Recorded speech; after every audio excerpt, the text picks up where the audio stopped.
شرک سے ملتا جلتا ایک عمل شرک نہیں ہے لیکن شرک کی بو ہے اس میں، وہ ہے روحانی عاملوں کے پاس جانا۔ اللہ کو توکل پسند ہے، کس پر؟ اپنی ذات۔ توہم پرستی اللہ کو پسند نہیں ہے، روحانی عاملوں کو چھوڑ دو، چاہے دیوبندی ہو، چاہے بریلوی ہو، چاہے اہل حدیث ہو، رائیونڈ کے مقیمین ہو، سال لگے ہوئے ہوں، میں نے بہت ان لوگوں کو پرکھا ہے، یہ بڑے فراڈی ہوتے ہیں، جھوٹ بولتے ہیں، یہ اتنے کانفیڈنس کے ساتھ مسجد کے ممبر پہ بیٹھ کے اگر بات کر رہا ہوں تو کچھ تو پیچھے دم ہوگا نا، یہ بڑے فراڈی ہوتے ہیں، انہیں بڑے بڑے علماء کو الو بناتے ہیں، یہ میں نے بڑے بڑے علماء کو نام نہیں لوں گا، ان علماء کی بے ادبی ہوگی، ان علماء کو میں نے دیکھا ہے کہ یہ روحانی عامل الو بناتے ہیں۔ مت جاؤ، کوئی کہہ رہا ہے نا میں نے امام حرم کا علاج کیا، بکواس کر رہا ہے، جھوٹ بول رہا ہے، وہ چاہے امام حرم اس سے علاج کرا بھی رہے ہوں، سمجھ لو اس نے امام حرم کو بیوقوف بنا دیا۔ مت جاؤ ان روحانی عاملوں کے بعد، جن چڑیل بھوت کے چکر میں مت پڑو، کسی پہ جن آ گیا ہے سورہ فلق سورہ ناس پڑھو، بیوی پہ جن آ گیا خود ہی نمٹے گا، وہ خود ہی نمٹے گا، بھگتے گا، پچھتائے گا، بھاگے گا، کیونکہ بیوی پہ جن نہیں آ سکتا، بیوی جن پہ آتی ہے، حقیقت ہے۔ جب آپ اس پہ کو قابو میں نہیں رکھ سکے تو جن تم سے طاقتور تھوڑی ہے بھائی۔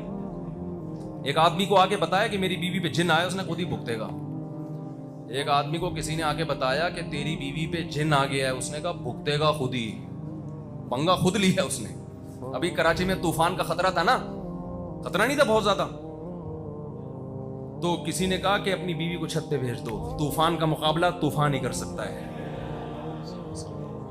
طوفان کا کون مقابلہ کرے؟ چھوڑ دو ان چکروں میں، مت جاؤ روحانی عامل کے پاس، تعویذ گنڈوں میں مت پڑو۔ سعودی عرب میں کسی پہ جن نہیں آتا کیونکہ مانتے ہی نہیں ہے روحانی ٹوپی ڈراموں، پابندی ہے، کوئی روحانی علاج سعودیہ میں شروع کرے حکومت اٹھا کے جیل میں بند کر دیتی ہے، لہذا وہاں جنات ہی غائب ہو گئے۔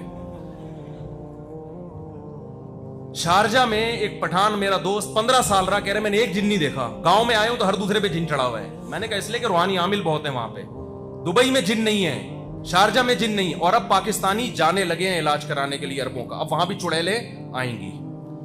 میں نے بہت دیکھا ہے بھائی، میرے سامنے نہ بتایا کرو وہ نیک، بھائی نیک بھی اس میں ایسے ہیں، برے بھی ایسے ہیں، مت کرو ان چکروں میں مت پڑو۔ میں ان عاملوں کو چیلنج کرتا ہوں، کسی کے باپ میں دم میں ایک جن میرے سامنے لے کر آئے یار، کچھ بھی نہیں ہے، یہ نفسیاتی تخیلاتی دنیا ہے، اس میں الو بناتے ہیں۔ ہاں کچھ عامل نیک ہوتے ہیں، یہ میں مانتا ہوں، وہ برے نہیں ہوتے، لیکن عملیات کر کر کے ان کی کھوپڑی آؤٹ ہو چکی ہوتی ہے، نیک ہوتے ہیں وہ۔ میں ایسے لوگوں سے ملا ہوں جو واقعی نیک ہیں، بزرگ ہیں، اچھے لوگ ہیں، لیکن ہوا یہ ہے کہ انہوں نے کچھ چلے ولے کاٹے جس سے اوپر کی سیٹنگ کیا ہو گئی، آؤٹ ہو گئی۔ یہ ہو سکتا ہے نیک آدمی کے ساتھ بھی ہو سکتا ہے، تو ان کو نظر آ رہے ہوتے ہیں جنات، حالانکہ ہوتے نہیں ہیں وہاں، وہ واقعی وہ سچ کہہ رہے ہوتے ہیں آپ کے ساتھ دو جن ہیں، وہ اپنے لحاظ سے کہہ رہے ہوتے ہیں کیونکہ انہوں نے کچھ ایسے عملیات کیے ہوتے ہیں، چلے ولے ان کے اوپر کا سیٹ اپ کیا ہو گیا ہوتا ہے، آؤٹ۔ آپ تو نارمل ہو، آپ نے تھوڑی وہ چلے کاٹے ہیں، آپ تو صبح اپنے نماز کے لیے اٹھتے ہو، ملازمت جو نارمل زندگی جس کی ہوتی ہے نا، اس کی اوپر کی کھوپڑی کبھی بھی آؤٹ نہیں ہوتی، اس لیے مت پڑو ان چکروں میں۔ سمجھتے ہو کہ نہیں سمجھتے؟ توکل کرو اللہ پہ۔ یونس علیہ السلام مچھلی کے پیٹ میں گئے، کوئی انہوں نے تعویذ باندھا تھا؟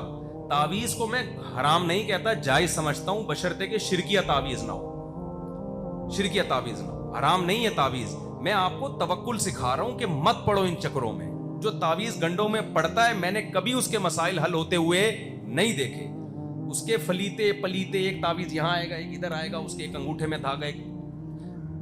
آگے کہاں کہاں اس کے دھاگے، اور یہ زندگی اس کی فلیتوں میں گزرے گی۔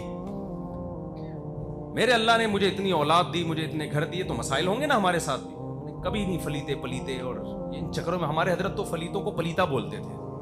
اصل میں لفظ ہے فتیلہ، وہ دھاگا کو نا جو تعویذوں میں باندھے جاتے ہیں، اصل لفظ ہے فتیلہ۔ ہمارے حضرت کہتے ہیں اس کو بگاڑو تاکہ لوگوں کے دل میں اس کی نفرت آئے، تو فتیلہ کو لوگوں نے بنا دیا فلیتا، حضرت نے بنا دیا پلیتا۔ عربوں کو دیکھو یار، کوئی تعویذ نہیں ہوتا، ان کے سارے مسئلے، پیٹرول بھی وہاں سے نکل رہا ہے، صحیح ہے نا، بچے بھی ان کے خوبصورت صحت مند۔ ہمارے ہاں اور غریب علاقوں میں زیادہ یہ مسئلہ، ہر دوسرے گھر میں کوئی جن آیا ہوا ہے، کچھ ساس نے بھوت چڑھایا ہوا ہے اس کے اوپر، اس نے نند نے جادو کیا ہوا ہے، اس کے ماموں نے یہ کیا ہوا ہے، اس کی بہو نے یہ کیا ہوا ہے، تمہارے پاس اس کے علاوہ